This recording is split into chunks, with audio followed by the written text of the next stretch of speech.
Ok, boa tarde a todos, todas que nos assistem aqui pelo link do Instituto de Estudos Avançados da Universidade de São Paulo.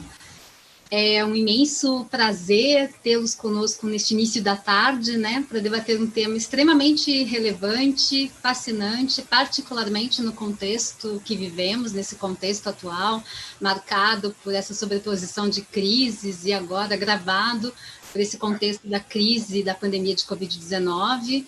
Eu vou dar início à minha participação, à minha apresentação nesse webinar, e já peço desculpas, porque agora vou falar inglês, speak English, in respect to our colleague, Professor Julian Agman. So, I'm Gabriela Di Giulio, from professor in the Environmental Health Department at University of São Paulo. And I'm co-director of our research group Environment and Society, which is hosted in the Institute of Advanced Studies.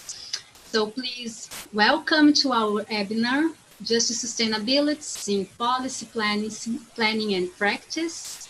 And it's a huge honor to give our welcome to Professor Julian Agman, Professor of Urban Environmental Policy and Planning at Tufts University in the United States. So I'm very happy to share this webinar with Professor Luciana Travassos and Dr. Pedro Torres, my colleagues. So Professor Julian, it's a great pleasure to meet you, even though it's virtually.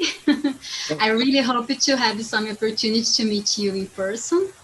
So before introducing you and my colleagues and the proposed dynamic for our webinar, I'd like to give you some information about our research group, Environment and Society. So at the moment, we are 23 researchers with different backgrounds, different expertises. This research group is hosted, as I said, at the Institute of Advanced Studies at University of São Paulo. Professor Jacob, Pedro Jacob, is the head of this group with me. I'm the co-head. And over the years, we have been started to develop some innovative studies, critical studies, collaborative scientific papers, books, promote workshops, meetings, seminars, webinars, always focus on the interactions between society and environment, analyzing the interactions, how the interactions between society and environment are embedded and expressed in social practices, in conflicts, in decision-making process. So in the last years, I would say that our main scientific contributions, scientific interests include critical analysis of the process of development, and obviously its environmental impacts, environmental consequences. We propose innovative theoretical perspectives, methodological approaches to understand the current situation of ecology, particularly in the context of Brazil, South America, Global South. And the critical studies focused on the interactions between environmental crises, such as climate change, loss of biodiversity, and social cultural contexts, interactions between science and policy, and sustainability. So that's the reason that I'm really sure that this webinar makes a real contribution to our critical reflection on the opportunities and challenges for a research agenda for concrete actions focused on sustainability. Taking sustainability as a real path to promote change for a more participatory, adaptive, sustainable future. I would say that right now, if there is one important lesson, important learning from the COVID-19 pandemic, is that the synergy between the systemic crisis, loss of biodiversity, climate change, and the institutional trust and responsibility crisis, so the synergy reinforces for us the urgency of adopting what I say, a multidimensional and critical perspective of sustainability. A critical perspective that includes solidarity, shared responsibility for the planet's resources, human rights, equity, new model of production, new model of consumption. So I'm looking forward to hear you, Professor Julian, and your innovative, fascinating ideas and arguments about just sustainability. I'd also like to introduce my colleagues, Professor Luciana Travassos from Federal University of ABC, Dr. Pedro Torres, postdoc research at the University of São Paulo. Welcome, Pedro and Luciana. I'm really happy to have you in this webinar. In very good company with our reflections in this afternoon. And please, for the public, if you have any comments, any questions about Professor Julian's talk, about his ideas, send it to our email, earesponde@usp.br. And finally, I'd like to introduce you our proposed dynamic for this afternoon. So Dr. Torres will introduce Professor Julian, comment about his brilliant career, his academic contributions to this influential concept of just sustainability, which is, I would say, the intentional integration of social justice and environmental sustainability. Then Professor Julian has around 30 minutes to talk about his idea. It's okay? And I'm gonna need, we did discuss this, and my presentation is about 50 minutes. All right, yeah, okay. I think it's no problem, no. It's okay, Pedro? I can do a shorter presentation if you would like. If you want a shorter presentation, okay. While you're talking, I will prepare, yeah. No, don't worry about the time. We have time for you, to listen to you. And Luciana has around 10 minutes to comment Professor Julian's talk. And then Professor Pedro Jacob and I are reading the public questions, comments to Professor Julian. It's okay, the proposed dynamic? It works? Gabriela, but I can take a little less minutes, so Professor Julian has more minutes to do his presentation. I think it's better that way. Maybe I can talk in 5 minutes, so he has 5 minutes more. Okay. No problem for me. Perfect, Luciana, great. I really appreciate your reports. So Dr. Torres, the floor is yours. Thank you so much for this opportunity, for organizing all this webinar, for inviting Professor Julian, and for inviting me to moderate this webinar. Okay, are you listening to me? Yeah, can you all? Okay, so good afternoon, everyone. I'd like to thank the audience and thank you very much, Sandra Sedini and all IAA team for all logistics and operationalization. Thank you very much, Professor Gabriela Di Giulio and Professor Luciana Travassos for joining us today. Very happy to have you all on board. We know that in these COVID-19 times of many events happening online at the same time, apart from our regular and new ones obligations. So I would like to sincerely thank Professor Julian Agman, who promptly responded to our invitation to be here with us in these difficult times. And sorry for some mistakes with the time zones, but we are here together, so that's good. And I have been working with the issue of environmental justice for over 10 years now. And when I was introducing to the notion by Professor Henri Axeraldi at Federal University of Rio de Janeiro, and since then I have followed some international authors' works, including Robert Bullard, the father of environmental justice, as he likes to call himself, Paul Murray and Timon Roberts, David Pello, Isabella Angelovsky, and also Professor Julian. And if Professor Bullard is the father of environmental justice, I believe that we can consider Professor Julian as the father of the concept of just sustainability. So which further reinforce the opportunity to hear it in this afternoon. And I don't know how much Professor Julian is familiar with, but in the Brazilian Academy in general, the environmental debate has some clear lines of understanding and approach to the sustainable theme. One perhaps hegemonic, even here at the University of São Paulo, has its roots in the formulation of the sustainability triangle, trying to balance economy, environment, and social issues, very influenced by the ideas of Professor Inácio Sachs. Another more marketable, believing in ecological modernization and believing that technology will solve our problems through the free market. Another more critical one concerned with problematizing the narrative and appropriation by the capital of the environmental research in the territory.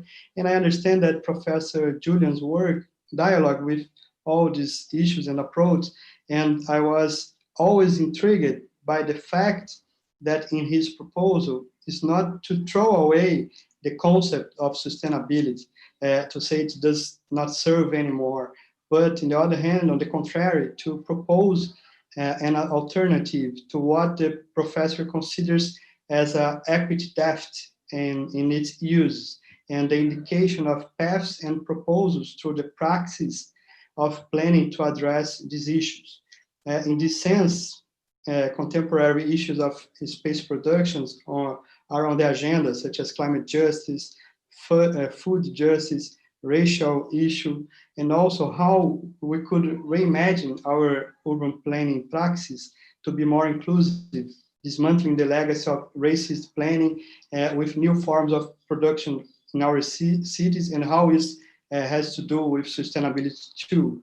So Julian is a professor of urban and environmental policy and planning, as Professor Gabriela already told us, and he's author or editor of 12 books, including Just Sustainability, Development in an Equal World, Cultivating Food Justice, Race, Class and Sustainability, Sharing Cities, A Case for Truly Smart and Sustainable Cities, all these three from the MIT Press, and the last one, one of the top 20 books of Natures of 2015.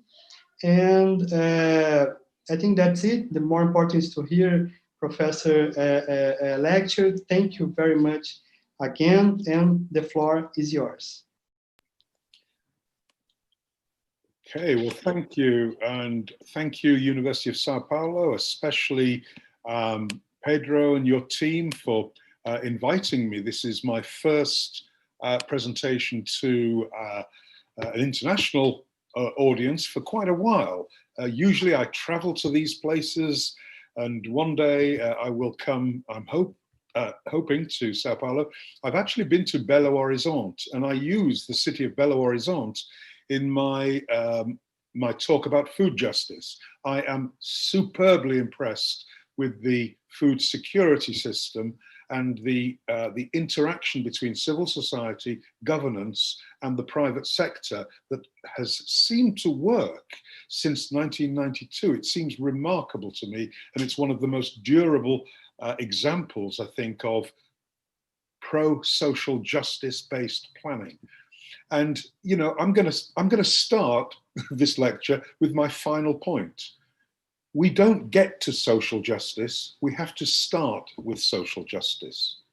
Never was a policy that was designed around technical, economic, or environmental performance. Never does it deliver social good unless we place social justice and social equity at the core. So that's in many ways what I'm going to talk about. But why do I call it just sustainabilities? Well, if you were to go out onto the streets of Sao Paulo and ask 10 people what sustainability meant, if they understood what sustainability was, I would say 9 or 10 would say it's about the environment. And of course it is.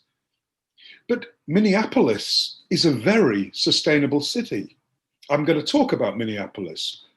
But is it really sustainable? It's a green city, but is it sustainable? Is it just and sustainable? So I'm going to come back to that question. But before I start my talk, I always perform a land recognition. And I want to tell you that I'm presenting from Cambridge, Massachusetts, in the Northeast, in the Boston area, and I'm presenting on the traditional land of the Wampanoag and the Massachusetts people. And I want to pay my respects to their elders, their past, their present, and their future, and commit to a principle of respect and care as part of this meeting. Now, several of you mentioned this book, Just Sustainability's Development in an Unequal World. This was the first book, and as you see, I co-edited it with my good friend and the father of environmental justice, Professor Bob Bullard, and my good colleague in Britain, now retired, Bob Evans. This book was remarkable in many ways. It was my first academic text, but it was also a book that really started the debate on social justice and equity within sustainability discourses. Prior to this book, prior to 2000, every book on sustainability was about environmental sustainability. And if you were lucky, there was a book with one chapter on equity and social justice. I still find a lot of those books, sustainability books with one chapter.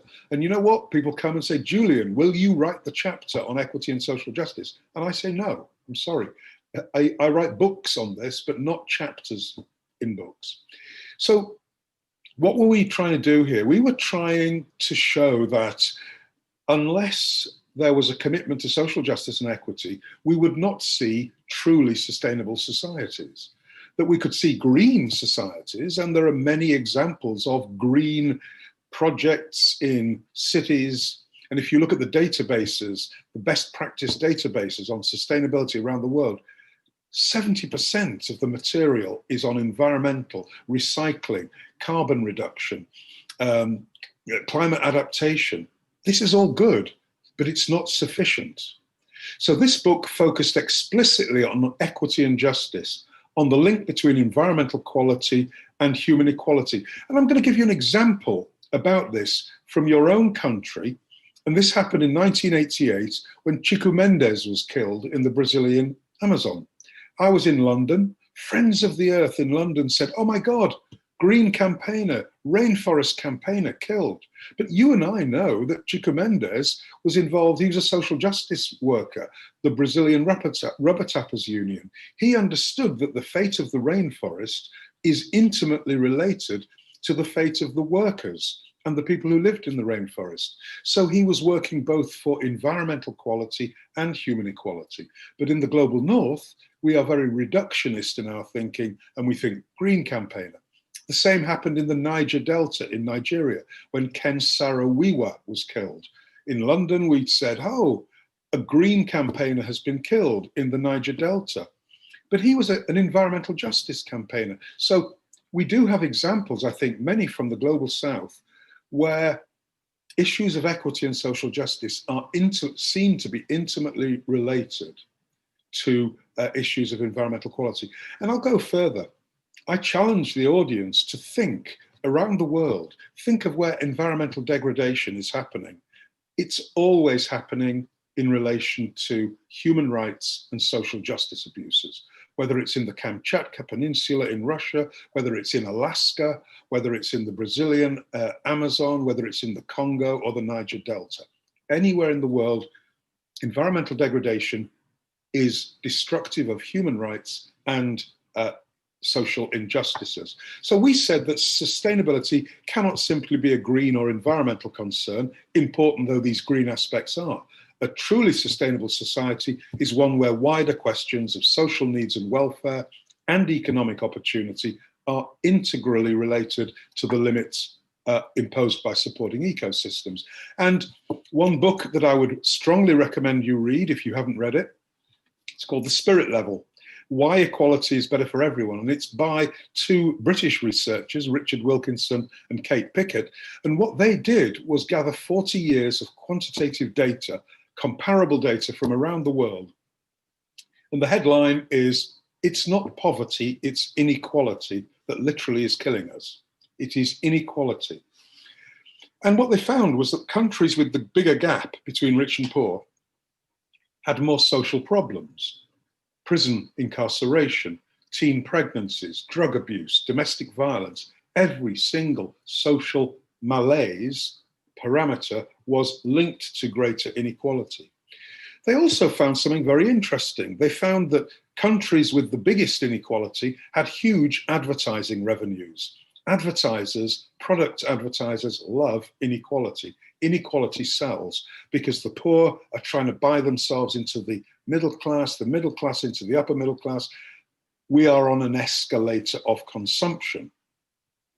And I've highlighted in yellow, inequality heightens competitive consumption. In Britain and in America, we call it keeping up with the Joneses, keeping up with the Joneses. But what else does competitive consumption drive? It drives our carbon footprint. Climate change is being in part driven, at least in part, by inequality.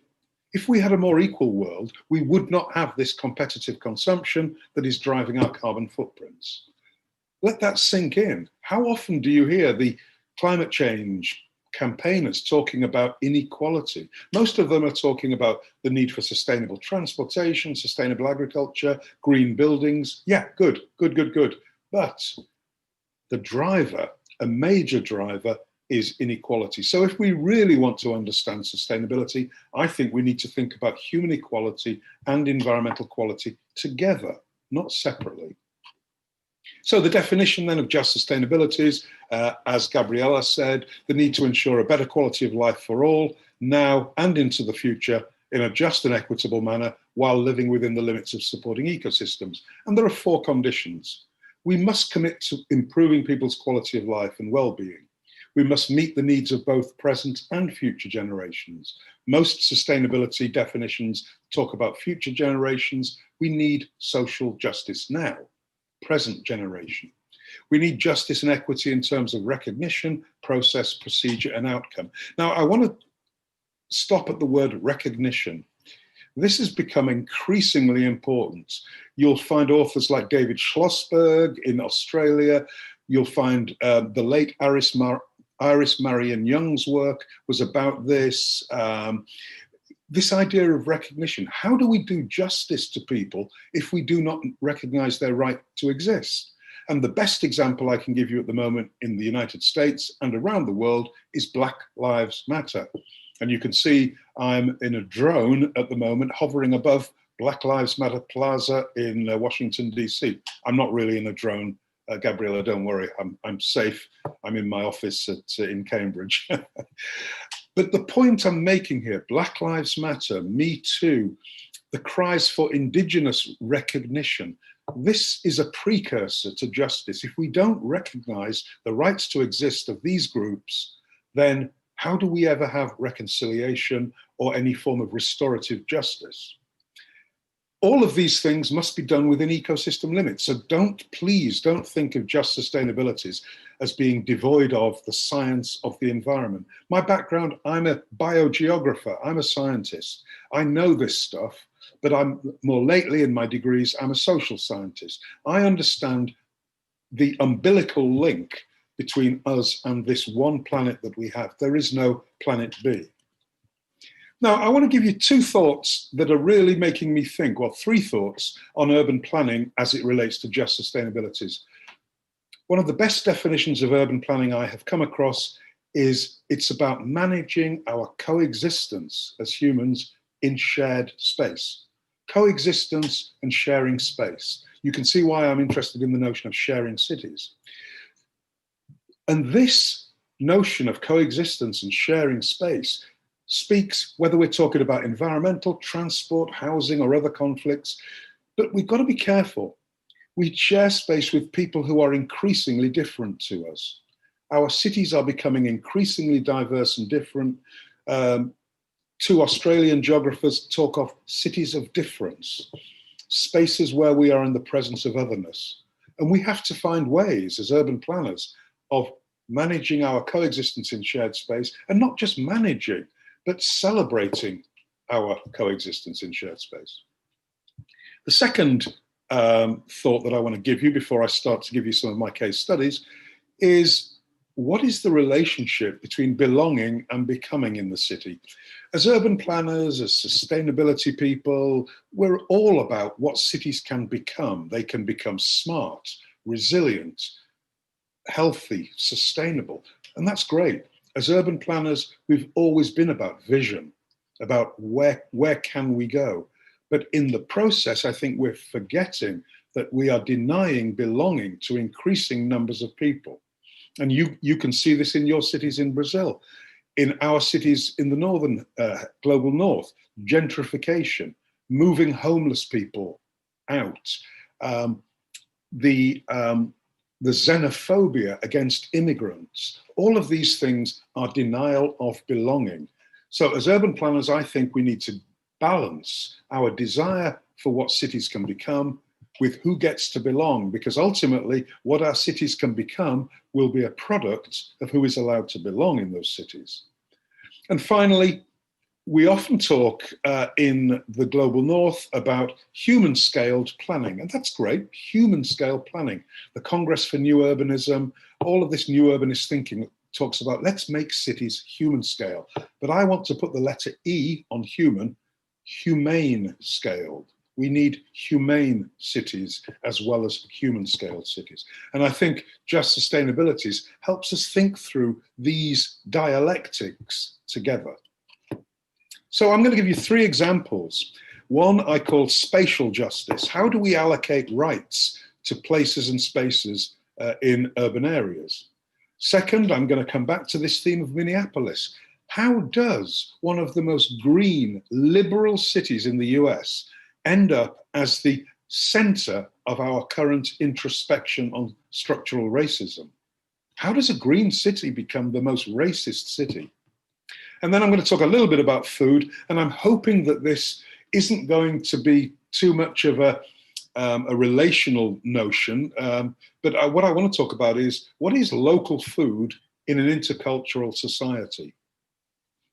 And I'm hoping it will relate to some of your thinking in Brazil. So let's think about spatial justice.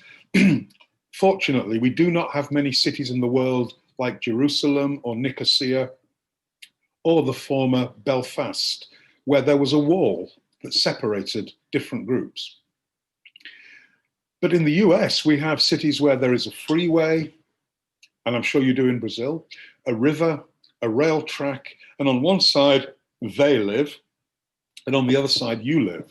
And their life chances are much less than yours. Their life expectancy is much less than yours. In fact, in the US, your zip code, your postcode can tell much about how long you're going to live and what your life opportunities are. That is spatial injustice. And the British MP, David Lammy, very, very, I think, very visionary MP, in 2004, he said, just as social justice requires that life chances are not distributed along class lines, spatial justice requires that they are not distributed geographically. Now, fortunately, we have a great tool in geographic information systems, which is largely about mapping spatial patterns, spatial justice or spatial injustice. But let me give you an example, bringing this concept to the street level. Here's 2 streets. One is in Cambridge, Massachusetts, near where I live, where the big crane is, that's Harvard Law School there, and on the left is Södervägen in Gothenburg, Sweden. The streets are identical width, but they couldn't be more spatially differentiated. On the right, the American system is your access to space is determined by the size of your vehicle. In Sweden, not so much. They have spatially reoriented the street. They have democratized the space such that cyclists, walkers, streetcar users have equal rights. To the left of the streetcar is the only part of the street that you're allowed to use your private vehicles. And I want to ask you the question, you're a kid growing up on one of these 2 streets. Imagine you're growing up on the street on the right. How is your brain wired differently to growing up on the street on the left? I'm sure every day going to school, coming out onto Massachusetts Avenue in Cambridge, you must be a little more angry, a little bit more stressed than if you're coming out onto the street in Sweden where it is calm and there is spatial order, there is social democratization. Now, we have some data on this. This was some data collected in the 1980s, late 1970s, early 80s in San Francisco. On the left, we have a street with heavy traffic, and on the right, we have a street with light traffic. The headline, car traffic decreases social interaction. The more cars, the more speed, the higher speed, the less social interaction. Now, you might say, well, what's the Just Sustainabilities take on this? Who lives in neighborhoods with heavy traffic? It's the poor, minorities, the immigrants. Who lives on the streets with light traffic? That's the wealthy, the people who've had what's called traffic calming, speed bumps, ways of slowing down traffic. So just bear that in mind. Now, the other thing I want you to think about, I wrote a piece recently about, we've got a big thing in the US on bike lanes and cycling. Cycle advocacy is very big, but most of the cyclists are white, middle and upper middle class people. And I wrote a piece called Poor and Black Invisible Cyclists Need to be Part of Post-Pandemic Transport Planning Too. What do I mean here? Okay, so traffic planners in the US, when they do cycle counts, they largely do them in the downtown areas. And they stand there and they click, click, click, click every time a cyclist goes by. Doesn't matter if it's male or female, black or white. So they just count cyclists. Most black cyclists, most cyclists of color, most poor cyclists cycle in their neighborhoods, so they're not counted. So they are invisible cyclists. And we know many neighborhoods where a lot of people get around on cycles, but they're not counted. And remembering this, the heavy traffic, they cycle in areas of heavy traffic. So Latino, Latinx cyclists, 23% higher fatality rates than whites. African Americans, 30% higher. The police offer bike citations, traffic tickets to blacks at an alarmingly high rate. 80% of tickets in Tampa, Florida, were given to black cyclists despite there being only 25% of the population. And it's the same in Houston, Chicago, and I bet it's the same here in Boston. So bike lanes is one thing, but what we're now talking about in the mobility justice world is social infrastructure, not just physical infrastructure. How do we police and how do black and brown bodies get to move around in urban spaces? Because it's clear that policing is much more severe, as we know, for them. Now, let me give you some good news. This is New York City about 15 years ago. And on the bottom right is outside of Macy's. I mean, I want to invoke my hero, Barack Obama's notion. Yes, we can. We can do this in the United States. We can have people streets. We can have humane. You like that, Pedro? You like that? Invoking Barack Obama? Ah, wonderful man. But if we look at that street has been calmed. People are just chilling, sitting outside. Streets should be for people. Streets are people places. They are places, they're not just conduits for traffic. Now, the other thing I want you to think about with these pictures is urban planning should not be about what is probable. If we keep doing what we've probably always done, we will stay in the same dominant paradigm. Urban planning should be about what is possible. Congestion charging in London, the street changes on Broadway in New York, the High Line, the food security secretariat in Belo Horizonte. But I said I'd tell you a little bit as well about how good we are as urban planners and urban designers at what we call hostile or defensive architecture. Putting studs, top left picture, putting studs on edges so that skateboarders can't skateboard. Putting armrests on benches so that the homeless people can't sleep. Putting studs on the ground so that homeless people can't sleep on there.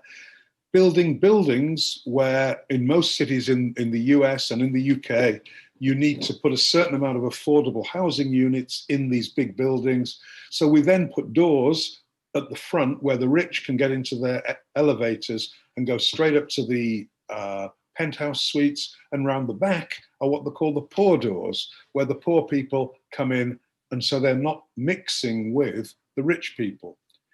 On the bottom left, we have a picture from Seattle, and that was an underpass, a bridge where there were homeless people. So the city put bike racks to stop homeless people.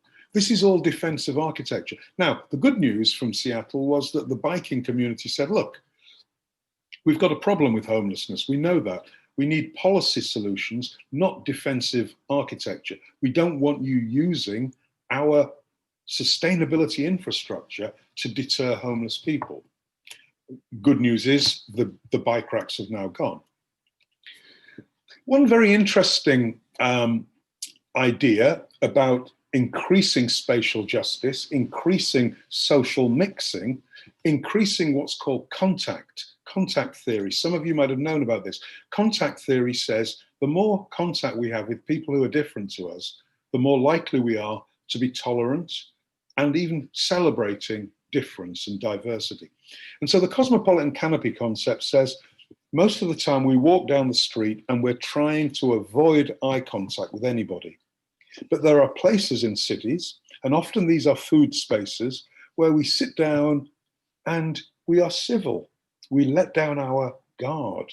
We watch a ball game. We talk to people. We eat cultural foods. We eat foods from other people's cultures. And my friend Elijah Anderson, professor of sociology at Yale University, he calls these cosmopolitan canopies. And this picture here is from Philadelphia, and it's the Reading Terminal Market. And I've been there, and it is a wonderful space. And I want to ask us as planners, urban designers, can we create cosmopolitan canopies? Now, don't get me wrong, cosmopolitan canopies will not stop racism, but what we need, and I think this is really, really important, and I want to talk to your group after this about maybe doing some research in Brazil. What is the potential for creating cosmopolitan canopies through urban design? Are they just natural spaces that just happen? So food is good, kids spaces, spaces where there are kids and parents. These are spaces where people speak across difference. People speak about different things, but the focus is not politics, race. The focus is just spaces of engagement. How do we talk to other people across these differences? Now, here in the global north and in North America especially, we have a concept called complete streets. Complete streets is an idea about decentering the automobile from the street and recentering what's called active transportation, cycling, walking. It's about making streets for people. And here I've given you some examples of design guides, because it is very much an urban design guide-led movement. It's about redesigning the streets physically, and that's important, physically redesigning the street so that people have much more space. Now, on the right is what the urban designers often do. They design these streets, and on the left is a street in Athens, Greece. The two couldn't look more different. You can't design the street on the left. That's a social ecology of a street. So my point here, and I'm using the work of the late great geographer Doreen Massey, she says places, and I see streets as places, are constantly shifting articulations of social relations through time. So streets are not physical spaces, they are social spaces. But most of our urban designers are physical designers. And in doing what they do, they disconnect the street from the significant social, structural, symbolic, discursive, and historic realities. The challenge is, how do we get urban designers to understand urban sociology, urban anthropology? Now, I'm hoping you can relate to this. Here's a complete streets challenge. Los Angeles, the motorcar metropolis of the United States, a metropolis of 10, 15 million people. But yet they have a complete streets policy. But you know what? Until very recently, they banned street vending. Latinx and South Asian communities hold the highest regard for street food. Street food is part of the culture. How do you call yourselves a city with a complete streets policy if you are denying the right of two huge cultural groups, Latinx and South Asian people, the right to do what they do in their own countries, which is street vending, which makes the street livable and lively? So very recently, the city of LA did allow street vending. They allowed permitting, but not for the right reason. The right reason is we understand that the complete street is a culturally complete street. They did it because it is known that it was illegal and that they were worried that Mr. Trump's enforcement agents would come and pick people up and deport them, because many of these people are undocumented. So again, this idea of complete streets, I get it. It's a good thing, but we need to expand the notion of what a complete street is into a socio-ecological and cultural context. We also face the problem, and this is a book series that I co-edit, and hint, hint, if there's any of you who've got a manuscript that you're interested in submitting, my series is called Routledge, Equity, Justice, and the Sustainable City. One of the problems that we have is that these complete streets, these green streets, these sustainable neighborhoods, they are contributing to gentrification. They're contributing to gentrification. I'll talk a bit more about that. They're also contributing to what we're calling greenlining. And in the US, we had a practice, a racist practice in the 40s and 50s called redlining, where certain neighborhoods on a map, a red line was drawn around, and these neighborhoods were black neighborhoods, they were Asian, they were minority neighborhoods. And those neighborhoods could not get home loans, mortgages. So redlining was explicitly racist. Greenlining is not racist, but it's socioeconomically determined. But the outcome is the same, because in the US, socioeconomic and racial issues are intimately interlinked. So one of the arguments that we're putting forward in this book series is that what we are doing in doing these great neighborhoods, green neighborhoods, is we are systematically reproducing the urban, spatial, and social inequalities and injustices that have characterized our cities for the last century or more in the US. And just let me nail this home. So many of you will be familiar that one of the key sustainability metrics in urban areas is called walkability. How walkable is your neighborhood? Walkability is commonly agreed as being the most accurate, because a walkable neighborhood is a sociable neighborhood, it's generally a safe neighborhood, it's a cyclable neighborhood. But the app for walk score, the app by which you measure walk score, is owned by a real estate company called Redfin, a huge real estate company. So let's just let that sink in. We have commodified and reduced sustainability to the ability to pay. You pay to get into these walkable neighborhoods. Now, again, don't get me wrong, I want everybody to have access to these neighborhoods. But in the US, you pay to live in a green neighborhood. You pay to do that.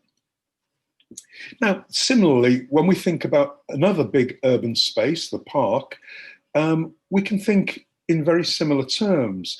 This book by my good friend Cethel Lowe is called Rethinking Urban Parks, Public Space and Cultural Diversity. Not biodiversity, cultural diversity. And their point is that the way that parks are designed and managed, and I would argue programmed, what are the programs being run in the parks? So design, management, and programming can exclude certain people and reduce social and cultural diversity. And if we want to have this idea of contact across difference, then we need to think again, about design, management, and programming of parks. And one piece of work that I'm doing at the moment is on co-production. How do we co-produce, co-design, co-management, and co-program parks? And what would that look like? Where is the Parks Department that is brave enough to enter into a co-design, co-management, and co-programming process with the local community? Because I guarantee the outcome would be far superior to the outcome that we have at present. Moving on to Boston, there is an excellent report, and I can give people copies if they need it, and it's called Immigrant Engagement in Public Open Space, Strategies for the New Boston. And this was written again 16 years ago. But the point they make here is that we have some very cherished spaces in Boston. This is Boston Common, and these spaces are often managed or overseen by the Friends of the Park. And we all know who these organizations are. They are upper middle class white people who are very well connected to funders and can get things done quickly. They know who to call. So these parks are a legacy of the great designer Olmsted. And the question that I'm asking on this slide is, as Boston changes and as Boston becomes a more majority-minority city as it is now, what happens when the leadership of the city of Boston is not the same as, or in the same social group as, the friends of these quaint parks? Why is it that these organizations, like Friends of the Park, are so resoundingly white? And I want to give you some examples of this idea of who gets to belong, who gets to be engaged in parks and public spaces. We do have some evidence that immigrants to Boston, and I'm sure to other cities, gravitate. They go to places for recreation that remind them of home.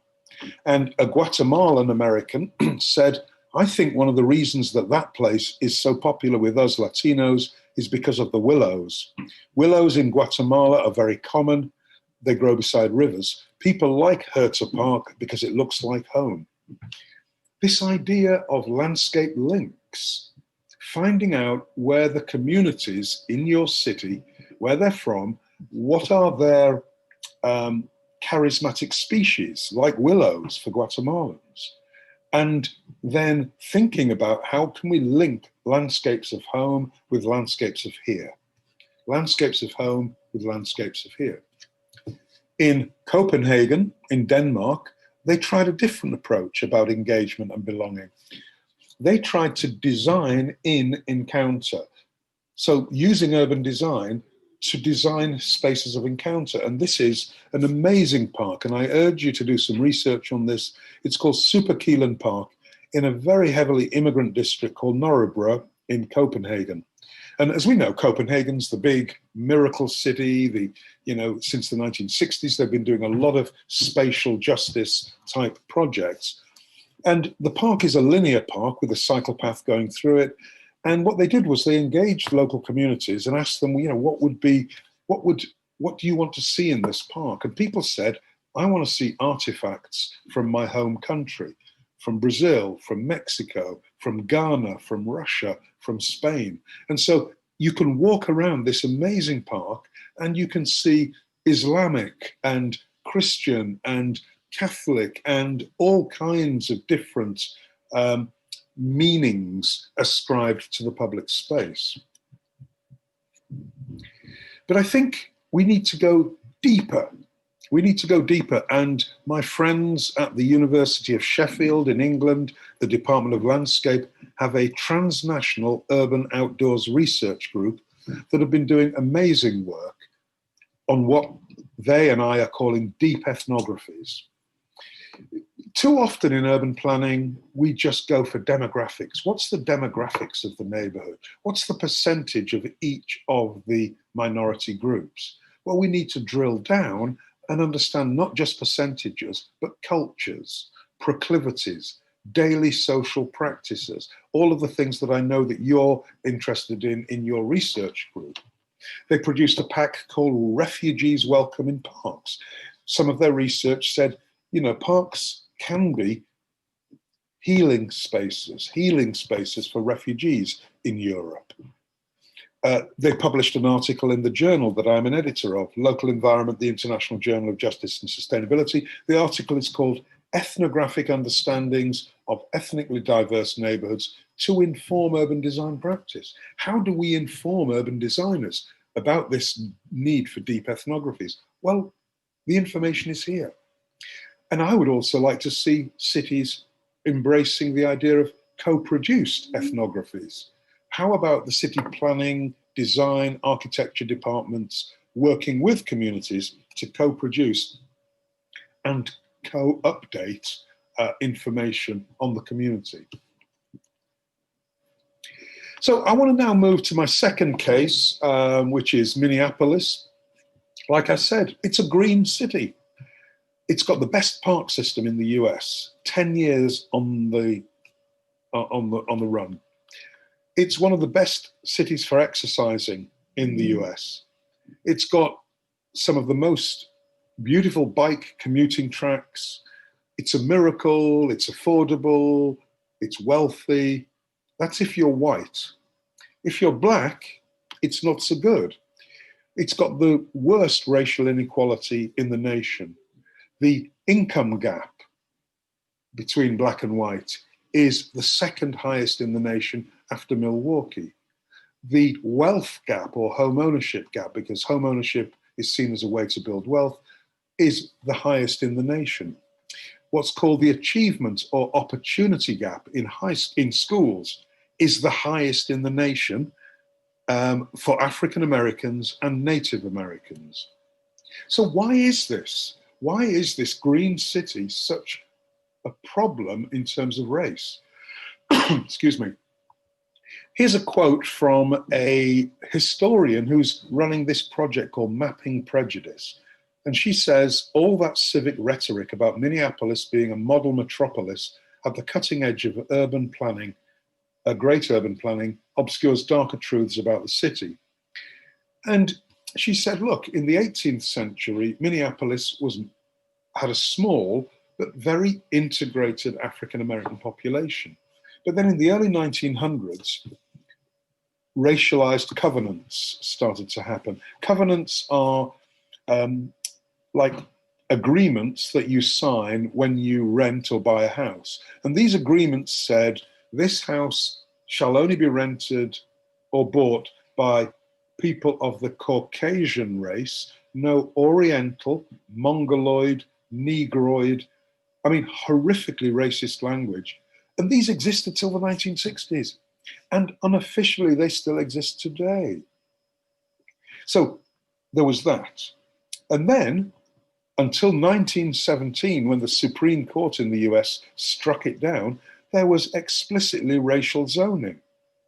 Racialized zoning in which you couldn't live in a certain neighborhood if you were black. When that was struck down, cities thought, what are we going to do?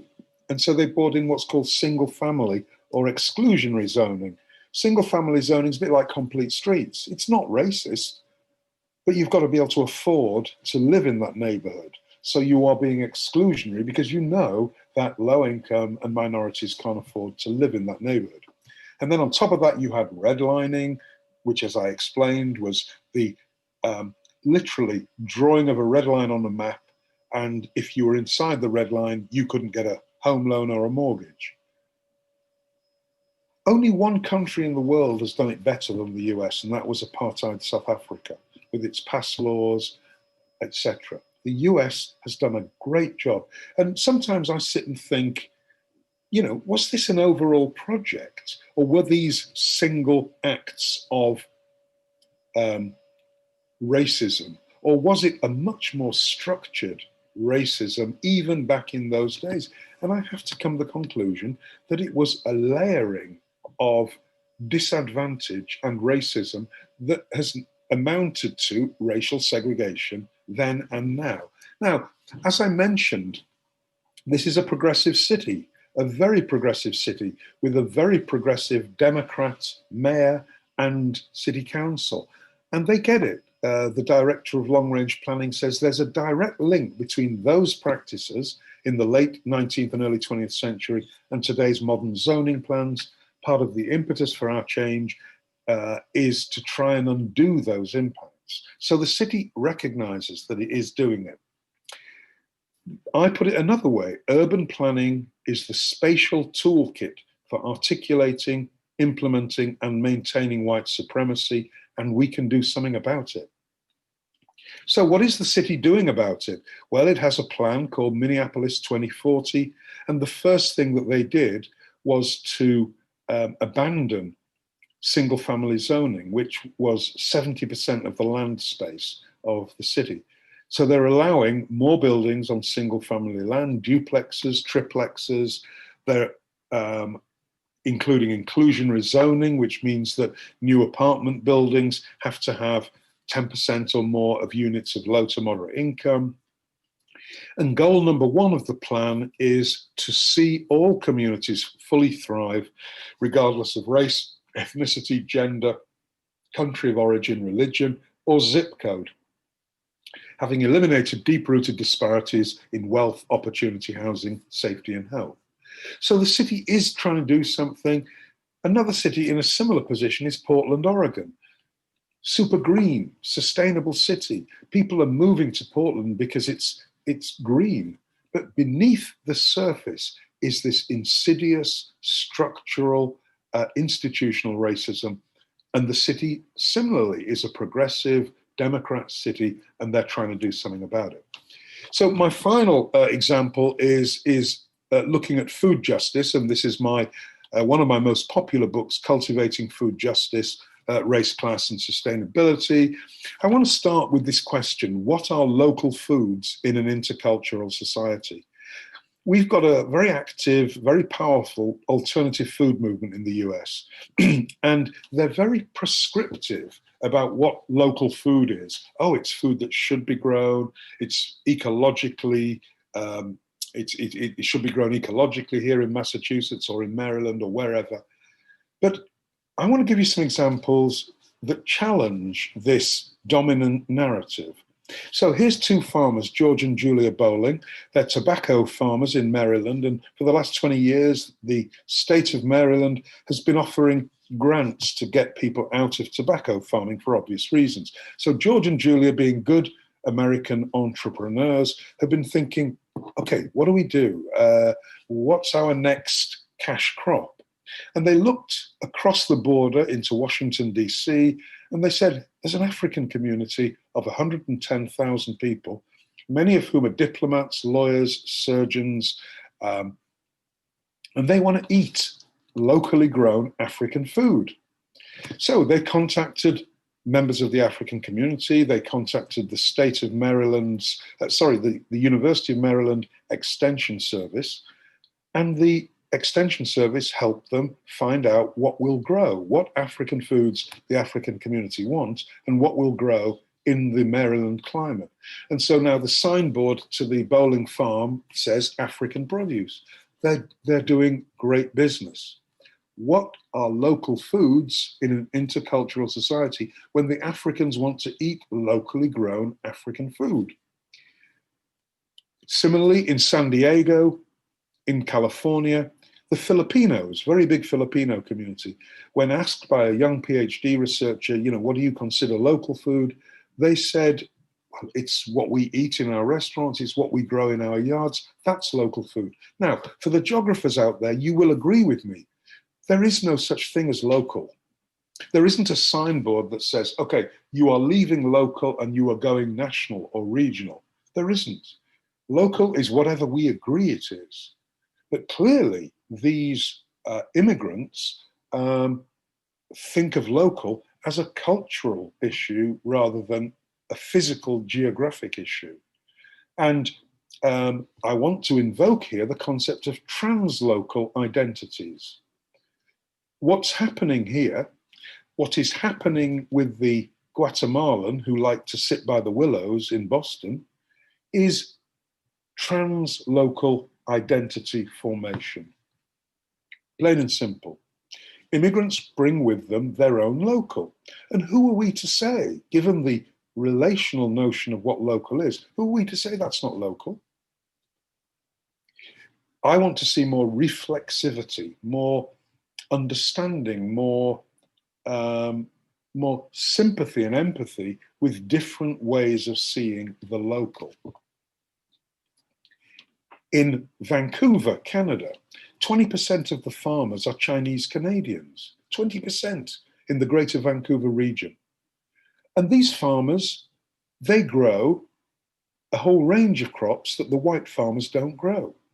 In fact, I was giving this talk in Vancouver 10 years ago, and a young African woman just immigrated from East Africa to Vancouver. She said, Julian, I go to the Chinese farmers because they sell the crops that I want to buy. Chinese Canadian farmer entrepreneurialism, in light of anti-Chinese racism, has produced an alternate local economic reality. So you've got the white farmers markets and the Chinese Canadian farmers markets. Now, whether they should mix and become one farmers market, that's another question. But what we're looking at here is the reality that because of anti-Chinese racism and because of the Chinese Canadian farmer entrepreneurialism, we are seeing very good evidence of an alternate sort of local food economy around a redefinition of what local food is.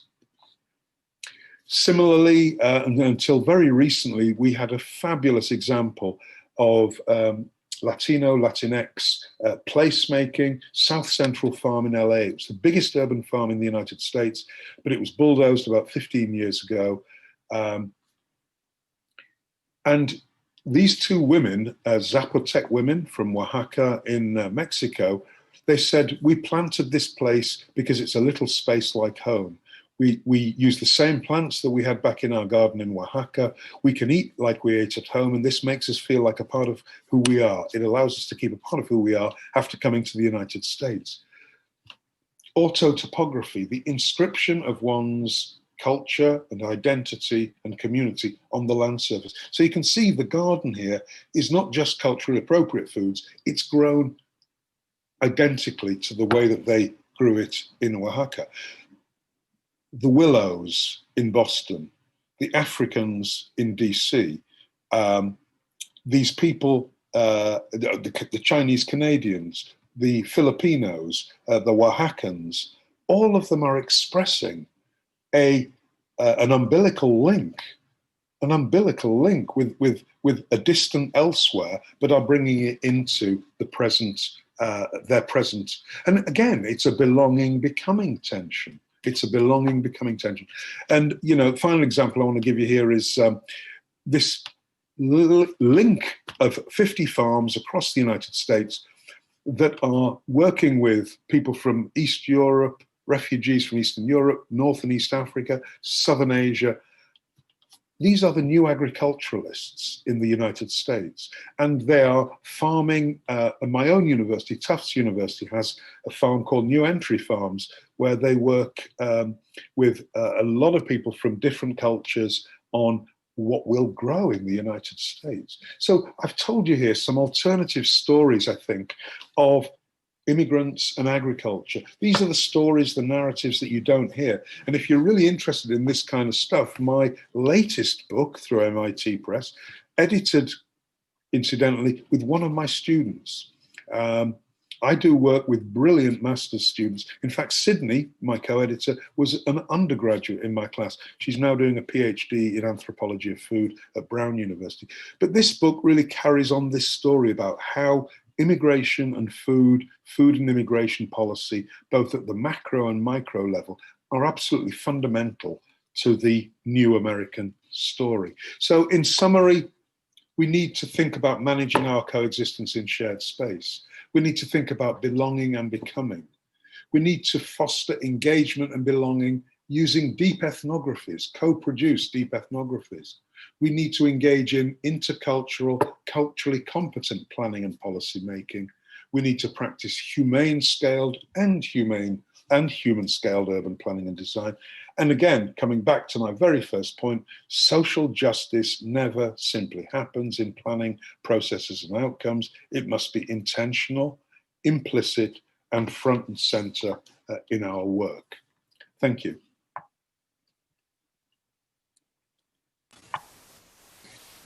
Thank you so much, Professor Julian, for your brilliant talk, for fascinating and motivating ideas about just sustainability, to provoke us to thinking about what is co-production in real, what is the difference between local and global, what is sustainability and the connections with cultural diversity and the biodiversity.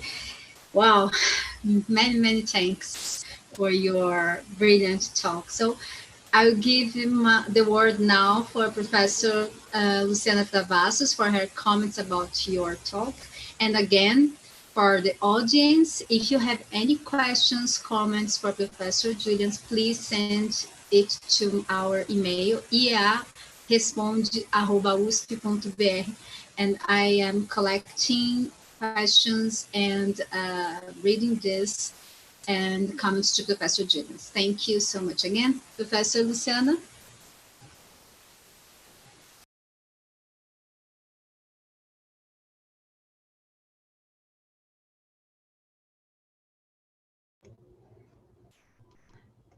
Good morning, good afternoon, everybody. I'm trying to do something here to see you and my notes here.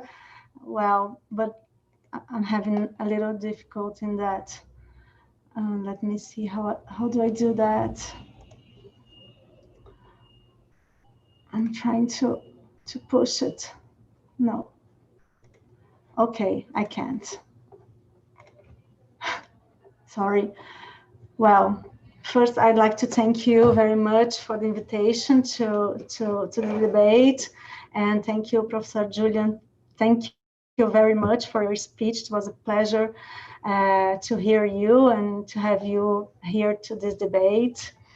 Especially because in our research group, we've been working a lot with the approach of justice in many dimensions: environmental justice, climate justice, territorial justice, which is a little similar to spatial justice, but we differ that a little in Brazilian literature. The concepts of space and territory, we treat them a little differently. Just transitions and others that are very linked to the multiple layers of vulnerability and risk that exists in our Latin America cities. COVID now is another layer that has a huge territorial impact and social impact in our cities also. But the idea of bringing the concept of sustainability, which I like very much, even though we always have to expose or detail its contents, to bring together sustainability with justice looks like very appropriate to spatial planning, especially because sustainability is something to be, and planning deals with that. What is to be depends on its social construction, collective social construction of possibility, as you said, which is planning in a broad view. So planning is actually, I think that planning is this collective social construction of the possibilities. In the sense, I'd like you to go a little further in an idea or condition in the concept of sustainability as you presented it. This idea appears to be very important, in my opinion, is the one that say that to achieve justice and equity in terms of recognition, process, procedures, and outcomes. I'd like you to talk a little bit more about these differences and the characteristics of this process and procedure issues in terms of achieving justice and equity, if you can.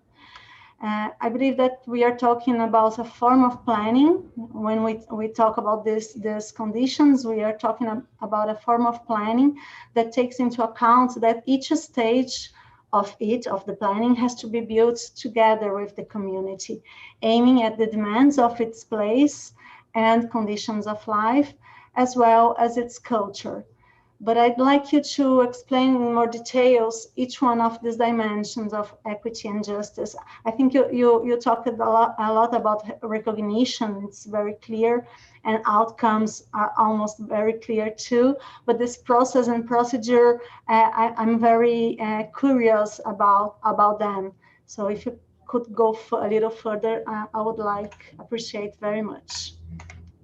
Another issue that I'd like to highlight is the relation between spatial justice, which is very, it's an important thing to us, scale, inequalities, and segregation. I'm especially concerned about the dilemma of building just sustainability in every scale, considering that we are talking about cities here in Latin America that are profoundly segregated and profoundly unequal, even without walls. So the situation that you exposed is stressed in many Latin American cities. The gap between the rich and the poor, and the rich and poor neighborhoods are huge gaps. They are huge gaps. It's usual that the differences and diversity of people don't meet, the people that is diverse or different, they don't meet each other in the city. It's very common that people only coexist with their equals. So in reading your papers and listening to your speech, I keep thinking that more than that, how can we deal with that? Because we have this objectives aim to do this pluralistic and equitable cities, but we have a very fragmented one. Great part of the inequalities has diversity as a base. So think about the diversity has to change in our planning programs, processes, and everything. From inequalities to the recognition of their quality, the qualities of the differences that can be used to overcome these inequalities.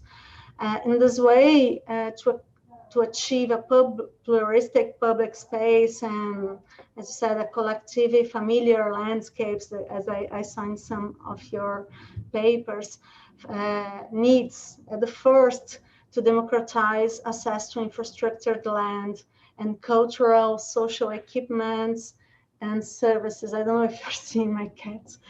Equipments and services, parks and complete streets are included in that.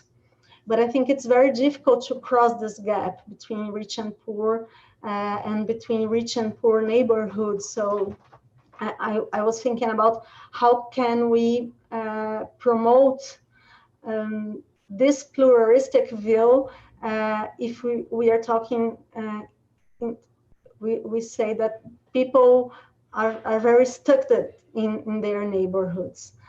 So I think the challenge is to build sharing cities, but not neighborhoods, not sharing neighborhoods, but sharing cities that do not reproduce several segregation structures that promotes gentrification, and to consider this interculturalistic approach, we have to think about what the possibilities and limits of design in this sense. Surely the interculturalist and translocal approach demands a more democratic society. So how can we achieve both at the same time? Can we achieve both at the same time? I'm also wondering about the whole of the state to promote this real cosmopolitan canopy in its completely multidimensional and multiscalar approach. And at the moment here, especially in Brazil, that we are living with this high diminishing of the state's capacity to intervention, and I would like you to explore a little, if you can, explore a little more about the future of just sustainability without a stronghold of the state in a counter hegemonic way. I think that were the main issues that I keep from your speech, and I thank you very much for hearing me. I don't know if I made myself very clear, but if you have any doubts, we can. My question to you is, how long have we got? I mean,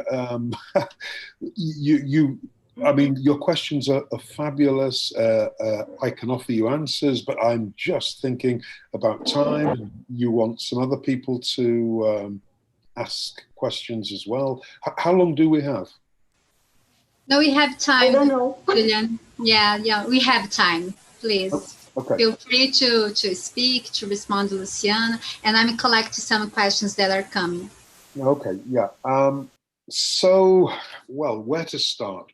Luciana, you obviously listened very intently, and you know these are very constructive questions. I mean, let me start out by saying that you might ask the question, why do you call it just sustainabilities in the plural rather than just sustainability? And I'll tell you why. Because sustainability, just sustainability, will not look the same in every place around the world. So we use the plural because, you know, I think we can all agree that we need to commit to improving everyone's quality of life and well-being. We need to do this in the most just and equitable manner, and we need to do it within the limits of ecosystems. That we can agree on.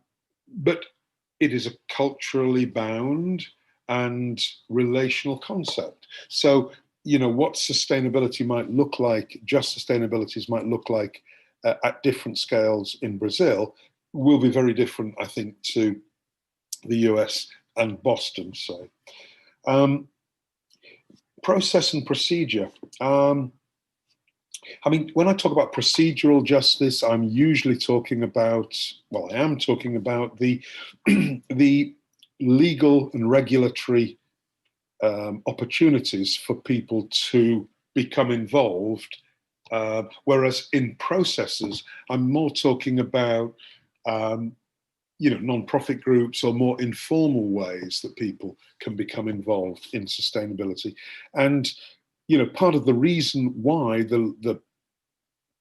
part of the reason why sustainability has been adopted as environmental sustainability is that most people involved in the process are white and middle class and don't have housing issues or environmental justice issues or food justice issues. So my idea here is to open this up such that the conversation and the narrative can include in the process those more basic issues. You know, it's the same in most Western advanced democracies that sustainability is about conservation. It's a bit about climate change, not climate justice, climate change. It's a bit about wilderness preservation, biodiversity. You know the story. So, you know, process and procedure, I think, is really important. This idea of scale as well. Are you familiar with the with donut economics, Kate Raworth's idea? This idea of having an environmental ceiling and a social foundation, and between the social foundation and the environmental ceiling is the safe operating zone for humanity. Well, Kate and I have talked about this. She's talking about just sustainabilities. She's talking about the need to live within limits, but we must not let people fall below this. So I'm very interested in the work that she's doing. I mean, this is a global scale kind of framework, but yet she's working with Barcelona, Amsterdam. She's working on city-based scales. So I think, you know, I think there are models within the just sustainability concept, models such as she's working on that do take us into many different scales. So I think I think scale issues are really important. I think coming on to this idea of canopies, you know, spaces of engagement. I mean, you know, what's he called? mayor of Curitiba, Enrique Peñalosa. He said, in parks, people meet as equals. Now, you said, Luciana, that, in Brazilian society, people only meet other people of, and you used a word, I was going to, and I can't remember what the word was, but it's quite a provocative word, their status or something like that, as if status is fixed, immutable. But the idea really, though, of contact theory, excuse me, the idea of contact theory is how do we meet across difference? What is the role of the urban planner, the politician, the urban designer in developing spaces of engagement where we do meet across difference, whether these are cosmopolitan canopies, whether they are parks, with naturalistic environments or more designed environments, such as the Copenhagen example. These are just, examples of spaces. And of course, I could give a whole lecture on contact theory and its applications. But I think, again, when you were talking, I was feeling, excuse me, I was feeling that you were lapsing into the probabilistic rather than the possible. And it may be, a few years of your president. We feel the same here in the US. We're beaten down. But we have to think about what is possible. And we have to think of those great examples where we have really pushed the envelope. Remember, in Copenhagen, in the early 1960s, you look at some pictures, the streets were clogged with cars. And then some planners said, and Jan Gehl and, the early mayors in Copenhagen, they said, we're going to start incrementally opening up public space, opening up the streets. And the Danes said, we're not Italians, we're Northern Europeans, we don't walk around, we want more cars. Little by little, after from the 1960s, 60 years of incremental change, we now have this city where public space is part of the norm. It's been normalized, it's been mainstreamed. They never thought it was possible. Now, what I'm always saying to my students is, we don't have 60 years to play around with. In the early 60s, we had some time, but we don't have that time now with some of the cascading crises that we face. And I'm now, skeptical about incremental change. I'm really skeptical that we have time for incremental change. I think incrementalism might play a part in that, but I think we need much more transformative and what we would say precipitate change. And I think we actually have the opportunity for it now. We certainly in the US, we are using the phrase, if not now, when? Because we have this public health crisis and we had 8 minutes and 46 seconds of the most horrific, agonizing TV that has brought America to a racial reckoning. Two big things have happened this year. If not now, when? And politicians are seizing on this. They are reimagining our streets, the number of new bike lanes, the number of, new parks that people are planning on old parking lots, on the now defunct suburban malls. There is a new energy about urban planning and planning of public space as a result of this paradigm shift. We are in a paradigm shift at the moment. And so, I hear all of your, and again, visiting Belo Horizonte and just seeing the gated villas all around the hotel that I was near the hotel that I was staying in, and then going into the poorer areas, having visited, South Africa and visiting townships. And then, it's interesting, Cape Town, the blacks and the townships are all at sea level.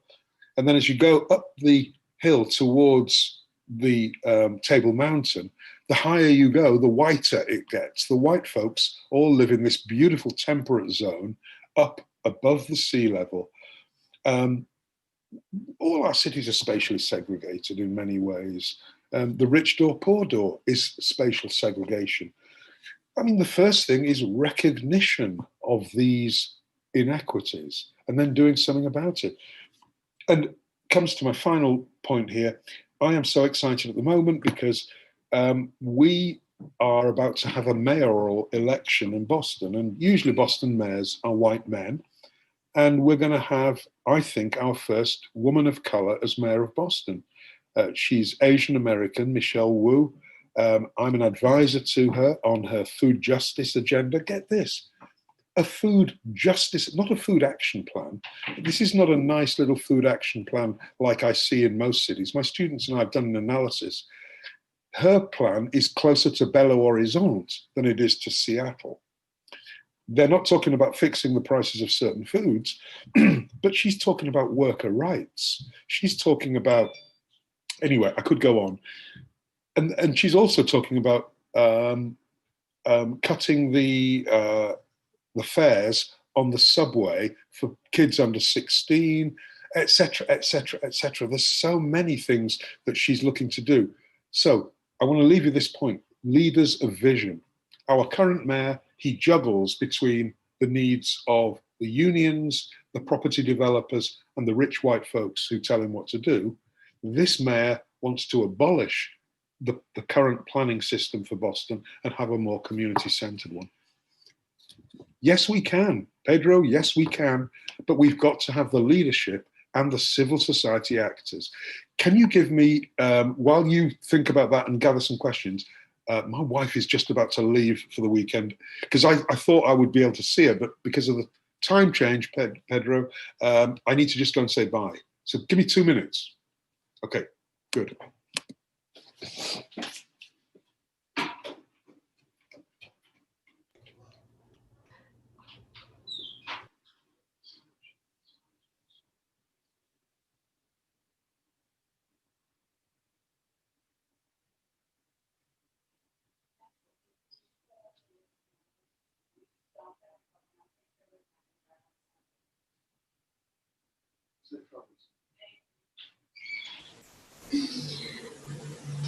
Bom, enquanto o professor Julian está resolvendo ali problemas domésticos, né? Eu vou aproveitar. Ah, he's back. Hey, hi.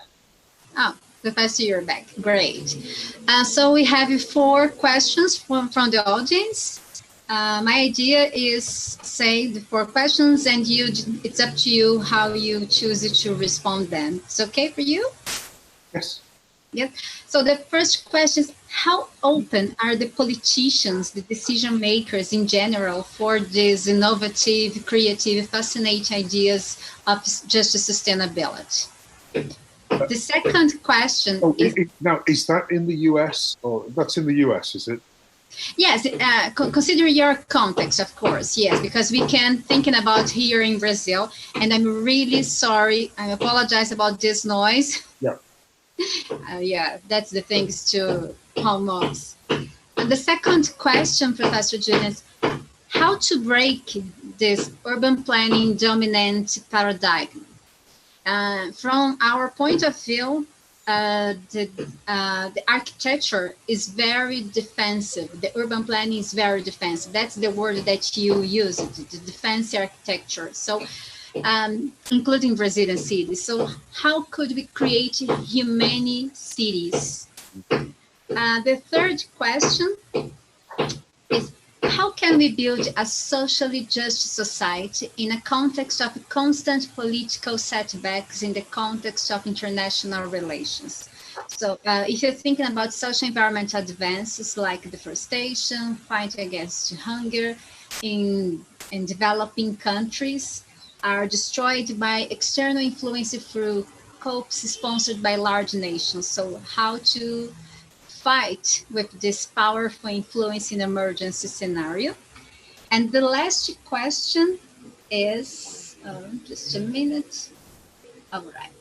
So how is the climate issue on the agenda of the debate on justice sustainability? Because here in Brazil, for example, the concept of climate justice is still not really present, both in the academy or social movements. So In the last years, climate mobilizations were not very representative in terms of population. So how can we make this agenda more present in the global south, which tends to be most affected and the most difficult to adapt to climate change? Okay, Thanks. again, big questions. So how open are politicians? Well, as I mentioned, there is a new, and this is one of the most optimistic things, there's a new energy in progressive Democrat thinking. Alexandria Ocasio-Cortez is the best example. She is scaring the life out of the Republicans because she's smart, she's young, she's popular. She is so much more hip than the old, fat, white men in the Republican Party. She runs rings around them intellectually, and they are scaring her. And she's part of a generation for whom socialism isn't a bad word. If socialism, she says, means that everybody gets access to good healthcare and good education, free at the point of service, if everybody gets access to, resources, and we accept not everybody is totally equal and that some people will amass more, but she's got a very new slant. And she speaks to a generation who weren't alive and didn't know much about Castro, or they don't know some of the horrors of Eastern Europe. Just like there's a lot of young South Africans called the born free generation who were not born under apartheid. And they see this great country, and South Africa is a great country, and they want that potential. So I think, we have to think about this emerging generation. I look at Jacinda Ardern in New Zealand as one of the most inspiring female prime ministers, who dealt with the atrocity of the mosque killings and has dealt with COVID in a very amazing way. I think of the 34-year-old prime minister of Finland, the woman who was one of her older right-wing colleagues said, oh, she was just a shop worker. Well, she's the prime minister. She's a smart woman. She's done very well. And actually, if you look at Bolsonaro, Boris Johnson, and Donald Trump, they have one thing in common. Well, they have several things in common. I mean, one, they're nuts, but two, they've all had COVID-19. And if you look at the countries that have done well, Finland, Denmark, Germany, and New Zealand, they're all female-led countries. We have new leadership that is open to these ideas. Are they using the phrase just sustainabilities? Are they calling me up on my cell phone? No, they're not. But just sustainabilities is best thought of as an enabling framework. And, to those of you as well, I just want to, because I think somebody mentioned the problem of this word sustainability. Let's just think about it. So the first time I heard the word sustainability and sustainable development was 40 years ago in the World Conservation Strategy 1980. The fact that we are still discussing a concept and we're still arguing about a concept that originated 40 years ago, and we're still discussing it vigorously and with intellectual rigor is quite remarkable. This is a robust organizing concept. And, and I know we've got this concept now of resilience, but I think resilience fits inside sustainability. Resilience to me is saying, oh my God, the future's terrible. Let's, tie everything down because it's going to be a rough ride. Sustainability says there is hope. We can imagine a better future. So I think resilience fits within. So in conclusion, I am hopeful that the new generation of leaders, Michelle Wu in Boston with her food strategy, I'm writing for her a sanctuary cities policy, which is looking at sanctuary cities, not just as cities that say we will not enforce federal laws on immigration, but says we need to improve the quality of life of immigrants. So it's a more proactive rather than a reactive policy. Yes, your country is one of the best at defensive architecture. And you have, I mean, you know, I once heard on a video a journalist talk about Brazilianization of our cities. Brazilianization, what's that? The gating of our cities. This journalist used this notion of Brazilianization. I mean, you do it pretty well. And so, you know, I used to think the longest march in urban planning is from apartheid city to just and sustainable city. But I can also say that it's from Brazilian city as is to just and sustainable city, because you do have, you know, I mean, you know, I don't know, is it most middle and upper middle class homes will have some form of security guard or some form of gate? It seemed that way when I was in Belo Horizonte. So how do we get away from defensive architecture towards humane cities? Well, all of these things are, of course, interrelated. All of these questions are interrelated. David Harvey, the great geographer David Harvey, said, we're building cities for people to invest in, not to live in. And I think he's absolutely right. We will never get away from gentrification until we get back to cities for people to live in rather than to invest in. Downtown Boston, Vancouver, and I'm sure all Brazilian cities, there are tower blocks, gleaming glass towers. Panama, wherever there are glass towers that are half empty or even 2/3 empty because they're just investment shells. You know, something has to happen there. What that is, I mean, it's above my pay grade in many ways. I mean, you know, we do need a new economics. We do need to move towards a more transformative economics. I mean, you know, if I were a mayor, now the mayor of Vancouver, in trying to do something about this, imposed a 15% tax on foreigners buying condos. That's nothing, 15%. I would perhaps insist that that these spaces had to be occupied, and that if they didn't occupy them, if the purchaser didn't occupy, then I would use whatever city powers, or I would try and get new city powers to house homeless people in them. Let's do that. Let's you know, I am convinced that many mayors do not flex their mayoral muscles, nor do they use many of the powers that the city probably has to do something about our homeless crisis. Now, you know, there are ways of, you know, I mean, I don't want to see these places trashed, but I am sure that we could do something with these spaces to do something more creative. You know, a more socially just society. Well, we need a global Green New Deal. We need a global Green New Deal.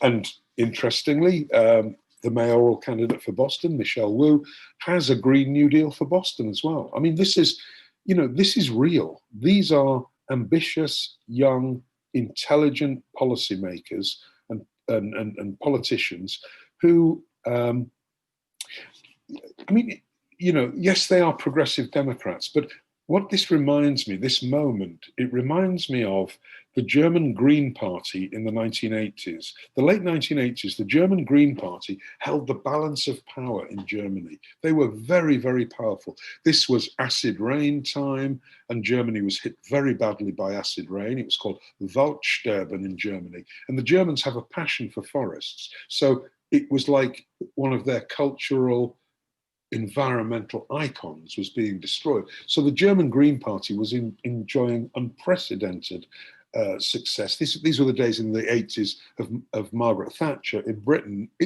These were terrible times. So the German Greens had the balance of power in Germany, and they said something profound. And I kind of think about it with this new leadership. We're neither right nor left, we're just ahead. It's pretty powerful, isn't it? We're neither right nor left, we're just ahead. Now, clearly these new leaders are left-leaning or quite far left, but I like this idea of breaking down this tired binary between right and left and really thinking about a new politics, a new green, a Green New Deal, a new social contract, a new set of civic practices and arrangements. And I think part of that can be co-production. Let me give you two examples. One really simple one, and that's street trees. 20 years ago, when I first came to the US, I was living in a house in Cambridge here, and the city was planting street trees, and they said, look, we can't water these trees in the summer, but will you sign a pledge that you will throw a bucket of water once a week in the summer? I did it. I co-produced the tree. Simple. Happy to do it. It's still there. A more complex level, there's a medical center in Pennsylvania, and when you are discharged from this medical center, after having had one of a set of procedures, you won't be followed up by a doctor or a nurse, but by somebody who's had the same procedure as you. Guess who recovers quickest? If you're seen by a doctor or a nurse, or you're seen by somebody who's had the same procedure. It's off the charts. People can empathize with each other. Empathy helps you heal. Co-producing health. There are many, many, many examples of ways that we could reinvigorate people who feel worthless. We could improve people's sense of well-being. We could improve people's mental health by looking at co-production. Can we co-produce iron and steel? No, probably not. But we can co-produce a lot more and involve a lot of people who are or underemployed and give them a sense of value. And let me tell you why this impresses me. I started out in 1980 as a high school geography teacher. And I remember a kid coming up to me at the end of my first year of teaching, and he said, "Sir, what do dumb kids like me do now? What do we do?" I could cry still 40 years on, thinking about David, this kid, coming up to me and saying, "Sir, what do dumb kids like me do now?" And, and it's weighed heavy on my heart for 40 years. And I think to myself, he wasn't dumb, he's an average kid. But every single day, the school told him, "You're dumb, you're dumb, you're thick, you're dumb, you're worthless." 20 years later, I was traveling in West Africa, which is where my father's from Ghana. And I came across a young woman who was selling peppers, sort of fried peppers. And I tried one, and she said, "Don't think of me as a street seller. I'm a student. I'm trying to make money for my education." And all of a sudden, 20 years apart, these two instances came together. These young people just want an opportunity to succeed, to show their capabilities. They hadn't failed us, we'd failed them. There are more African-American young men in prison than at Princeton University or at any university in the US. How is that? What a waste of potential. So, co-production, bold leadership, socially just leadership, Green New Deals, visionary leadership, new contracts with civil society. Yes, we can. It's just a question of possibility and believing that these are possibilities that can happen. And I've looked at your country. I mean, participatory budgeting in Porto Alegre, the revolutionary bus rapid transit from the 1970s in Curitiba. I know now Curitiba's much less equal society than it was. I look at Medellin in Colombia. I look at Patros Ananias, the initial mayor of Belo Horizonte. These people did amazing things. The Bogota miracle as was. Now, it slipped back, I know that, but the interplay between Antanas Mockus and Enrique Peñalosa. Latin American cities have done some amazing things, and maybe because they've had the mandate, because of this great inequality. I'm still trying to get my head around that. But I think, we have the ideas. And then just the final point you make about climate justice. What's really interesting to me is In the global north now, we are beginning to reframe the notion of climate change into climate justice.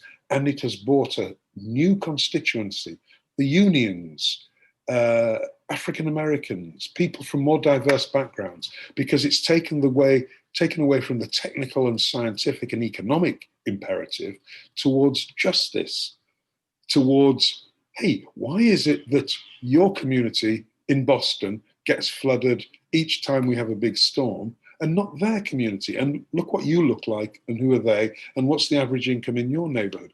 People kind of get it. And so, again, I think recognition and really helping people to see the deep inequities, and yet we can do something about those deep inequities.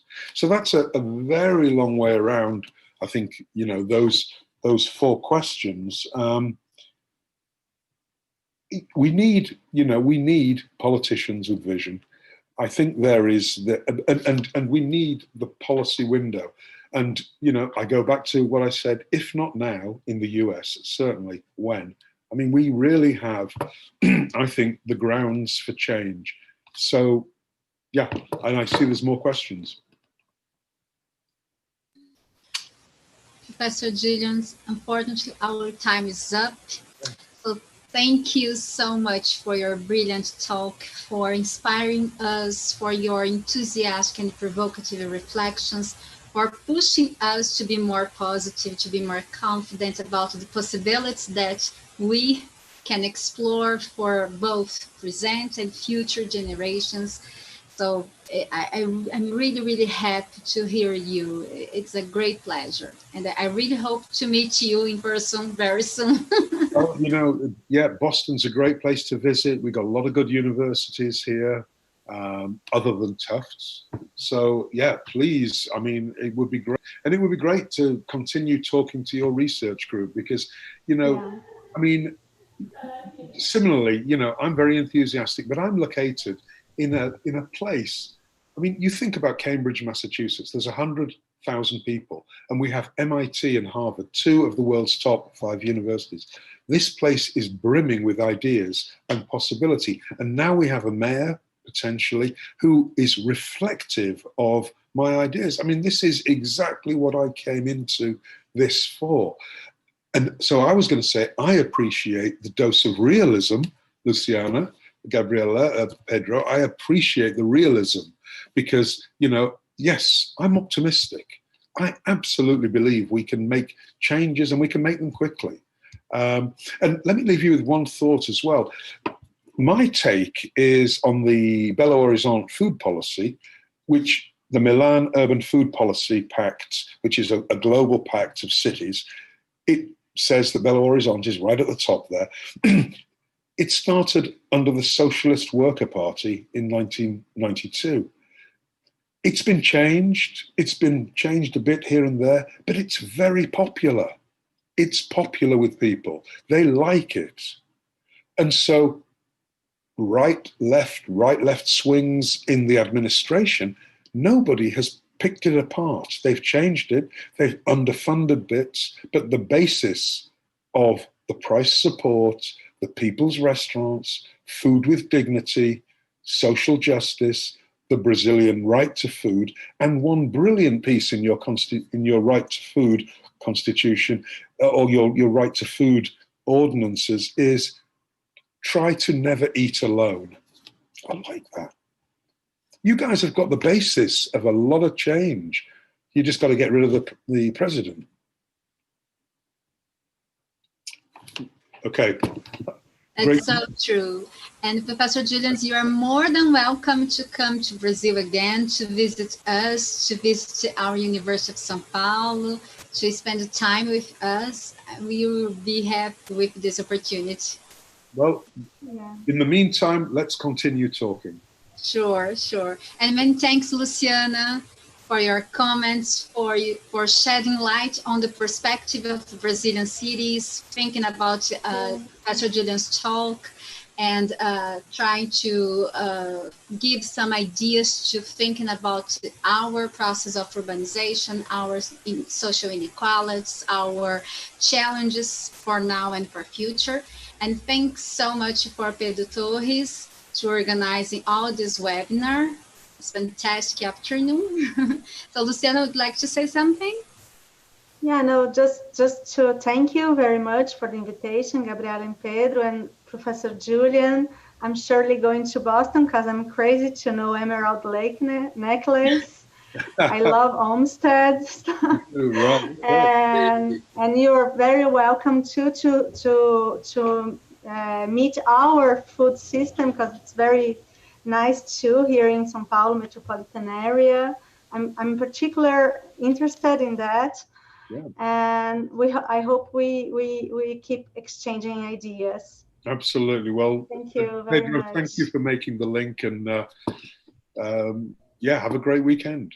My pleasure. Thank you very much, all of you. Have a nice weekend, you all. Absolutely. Okay, take care.